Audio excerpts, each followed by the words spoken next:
बिहार में 18वीं विधानसभा का पहला सत्र 1 दिसंबर से शुरू होने जा रहा है। यानी कि पहले दिन नवनिर्वाचित सदस्यों को शपथ दिलाई जाएगी। प्रोटेम स्पीकर नरेंद्र नारायण यादव शपथ दिलाएंगे। वहीं पहले ही दिन नए विधानसभा अध्यक्ष पद के लिए भी नामांकन होने जा रहा है। बीजेपी के डॉक्टर प्रेम कुमार अध्यक्ष पद के लिए नामांकन करेंगे। अगर एक से ज्यादा नामांकन होता है तो ऐसे में उस स्थिति में 2 दिसंबर को अध्यक्ष पद का चुनाव होगा, जबकि 3 दिसंबर को विधानमंडल के दोनों सदनों का संयुक्त अधिवेशन होगा। संयुक्त अधिवेशन में राज्यपाल का अभिभाषण भी होगा। 4 दिसंबर को राज्यपाल के अभिभाषण पर चर्चा होनी है। वहीं 5 दिसंबर को द्वितीय अनुपूरक व्यय विवरणी पर चर्चा और विनियोग विधेयक भी लाए जाएंगे। और इस बार विधानसभा में कई बड़े बदलाव किए गए हैं। सदन पूरी तरह से पेपरलेस हो गया है और अब विधायकों का सवाल पूछना, जवाब प्राप्त करना समेत सभी काम डिजिटल फॉर्मेट में टैबलेट के माध्यम से होंगे।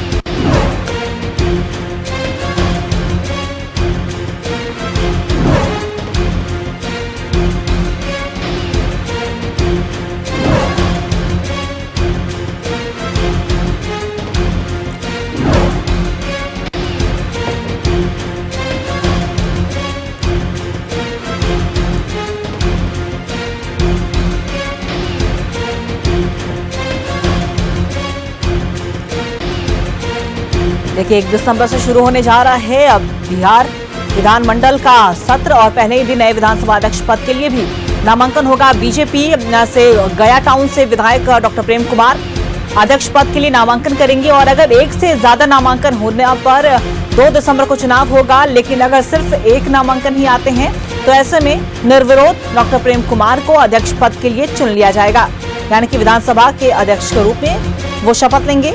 वहीं देखिए 4 दिसंबर को राज्यपाल के अभिभाषण पर चर्चा भी होगी। 5 दिसंबर को द्वितीय अनुपूरक व्यय विवरणी पर भी चर्चा होनी है।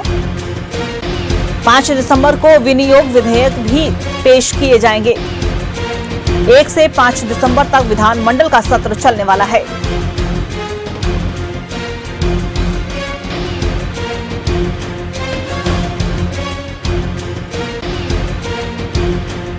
और इसी खबर पे और भी ज्यादा जानकारी देने के लिए हमारे सहयोगी अभिषेक हमारे साथ लाइव बने हुए उनका रुक करेंगे। अभिषेक, देखिए नई सरकार के गठन के बाद पहला सत्र बुलाया गया है और 1 दिसंबर से 5 दिसंबर तक ये सत्र चलने वाला। तमाम तैयारियां पूरी कर ली गई हैं, क्या कुछ आपके पास जानकारी? जी बिल्कुल अंकिता, देखिए कल नई सरकार गठन होने के बाद पहला सत्र है और ऐसे में इसको देखते हुए कल 243 जो विधायक चुने गए हैं तमाम अनेक विधानसभा के, उनका शपथ ग्रहण समारोह भी है। इसको लेकर पूरे तरीके से तैयारी की गई है। जिला प्रशासन के द्वारा जो है पूरे तरीके से सुरक्षा के पुख्ता इंतजाम किए गए हैं। 800 करीब जवान को तैनात किया गया है। ऐसे में इसके साथ ही देखिए बिहार विधानसभा के अंदर पूरे तरीके से साज सजावट कर ली गई है। ऐसे में जो भी विधायक आएंगे उनका कैसे स्वागत किया जाए, इसको लेकर पूरे तरीके से तैयारी की गई है। 243 विधायकों का देखिए अंकिता कल शपथ ग्रहण समारोह है और ऐसे में जो प्रोटेम स्पीकर हैं नरेंद्र नारायण यादव, उनको कहीं ना कहीं लाया गया प्रोटेम स्पीकर के तौर पर और वही कहीं ना कहीं तमाम अनेक 243 विधायकों को शपथ ग्रहण करवाएंगे।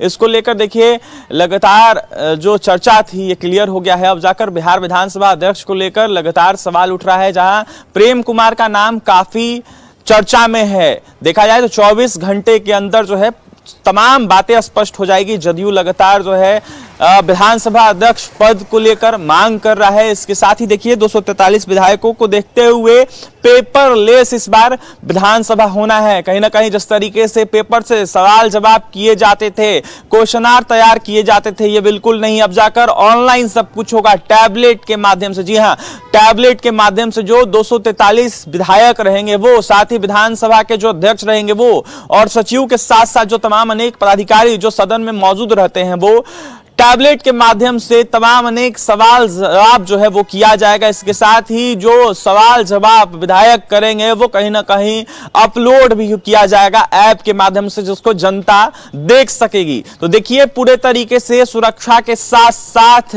डिजिटली मजबूत किया गया है बिहार विधानसभा को और ऐसे में पेपरलेस तरीके से बिहार विधानसभा में तमाम अनेक क्षेत्रों का मुद्दा जो है वो कहीं ना कहीं विधायक अब जाकर उठा सकेंगे।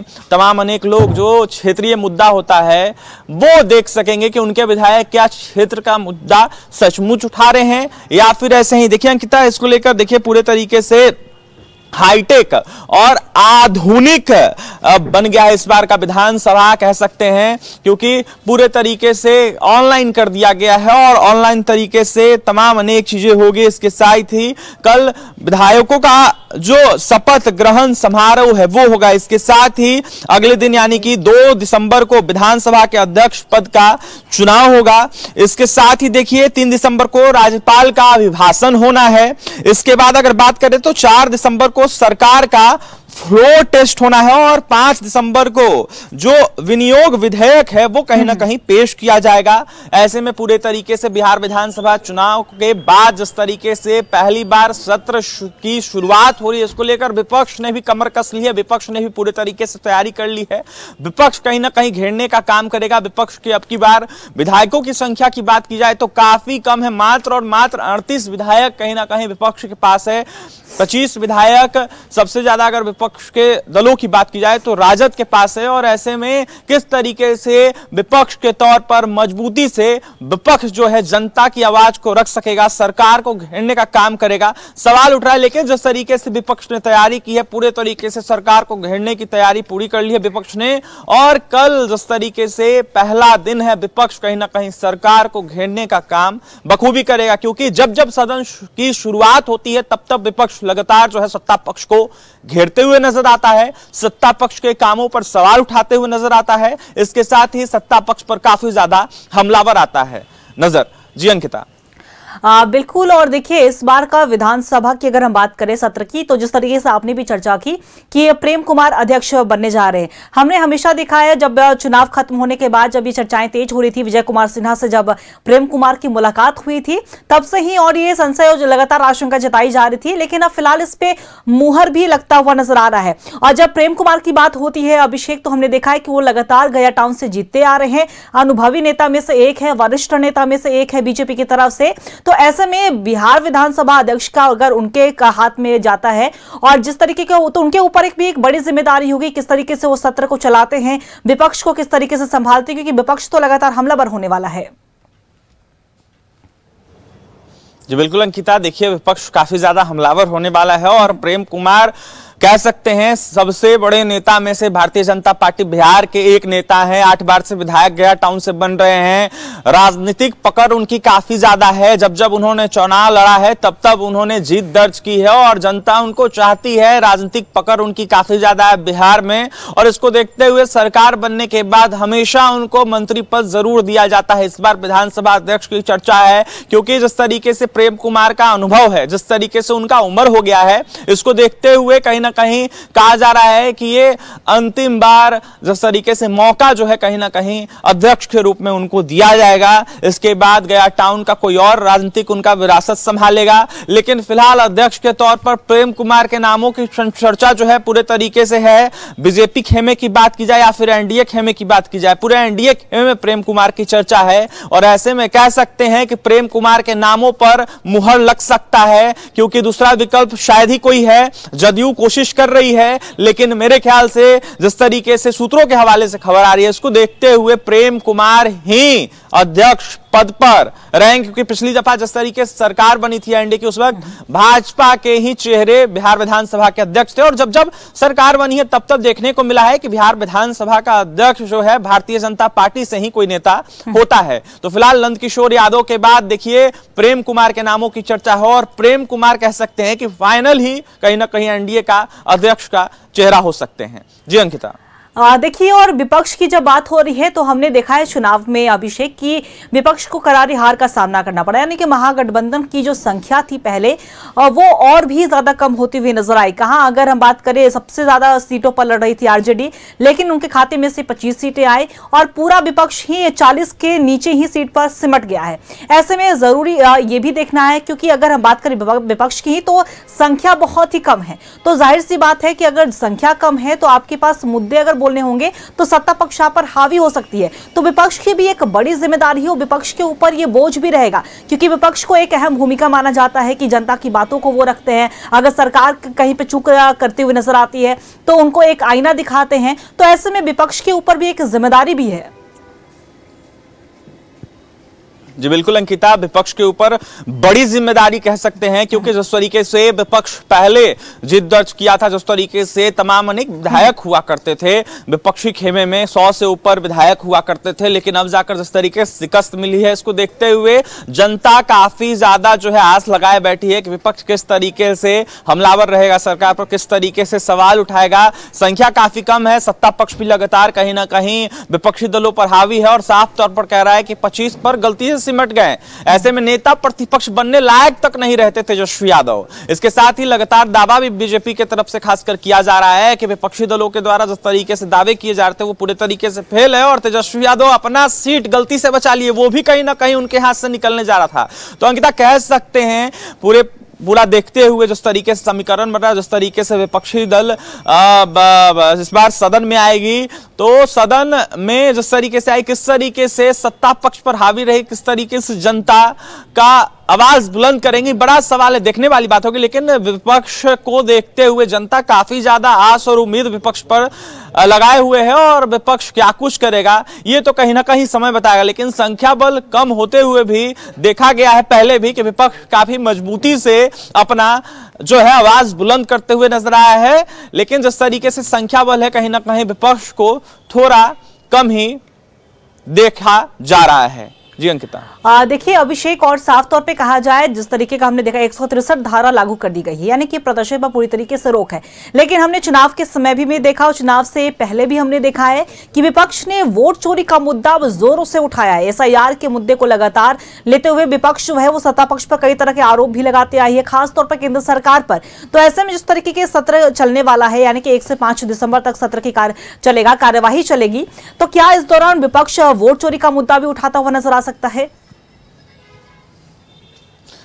जी बिल्कुल अंकिता, देखिए जिस तरीके से बिहार विधानसभा का चुनाव हुआ और परिणाम आए, उसको देखते हुए जिस तरीके से करारी शिकस्त मिली विपक्ष को, इसको देखते हुए लगातार विपक्ष जो है सत्ता पक्ष पर हमलावर तो था ही, साथ ही तमाम अनेक विपक्ष के जो शीर्ष नेतृत्व के नेतृत्वकर्ता थे, जो नेता थे, जो चेहरे थे, बड़े चेहरे जिसको विपक्ष का बड़ा चेहरा माना जाता है, खासकर राहुल गांधी, तेजस्वी यादव और तमाम अनेक जो विपक्षी खेमे के लोग हैं, वो कहीं ना कहीं दावा कर रहे थे कि पूरे तरीके से बिहार में वोट चोरी की गई है, पूरे तरीके से सेटिंग हुआ है और इसके साथ ही कहीं ना कहीं वोट चोरी कर बिहार में सरकार बनाई गई है।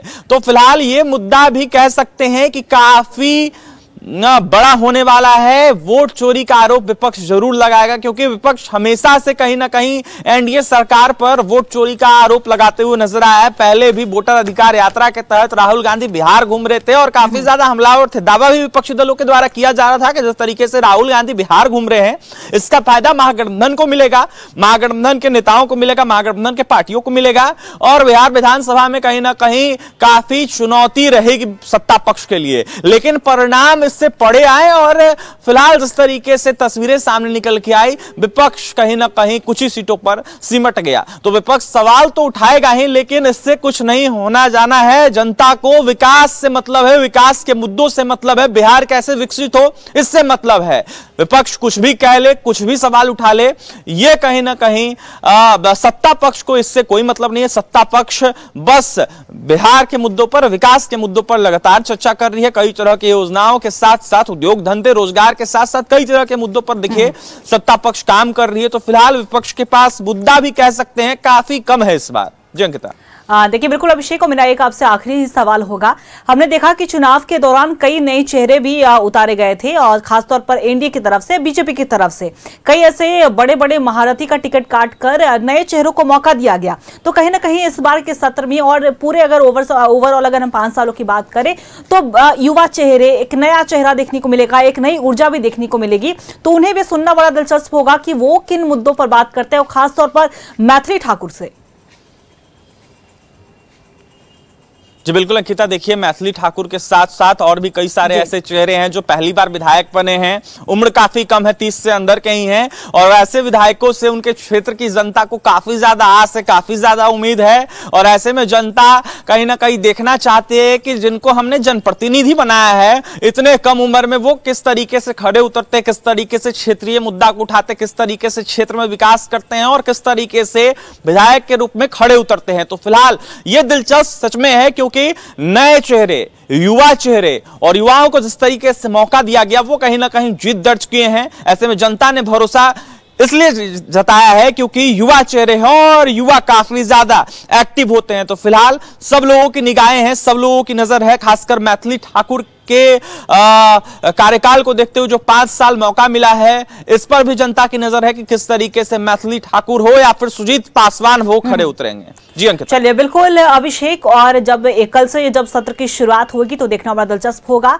कि क्या कुछ रणनीति के साथ विपक्ष सदन में उतरती है, सदन में किन मुद्दों को उठाया जाता है। और कल ऐसे अगर हम बात करें तो पहले विधायकों को शपथ दिलाई जाएगी, राज्यपाल का अभिभाषण भी होना है, कई विधेयक भी पेश किए जाएंगे। आप नजर बना के रखेंगे, हम आपसे अपडेट लेते रहेंगे। फिलहाल आपका बहुत बहुत शुक्रिया तमाम जानकारी साझा करने के लिए।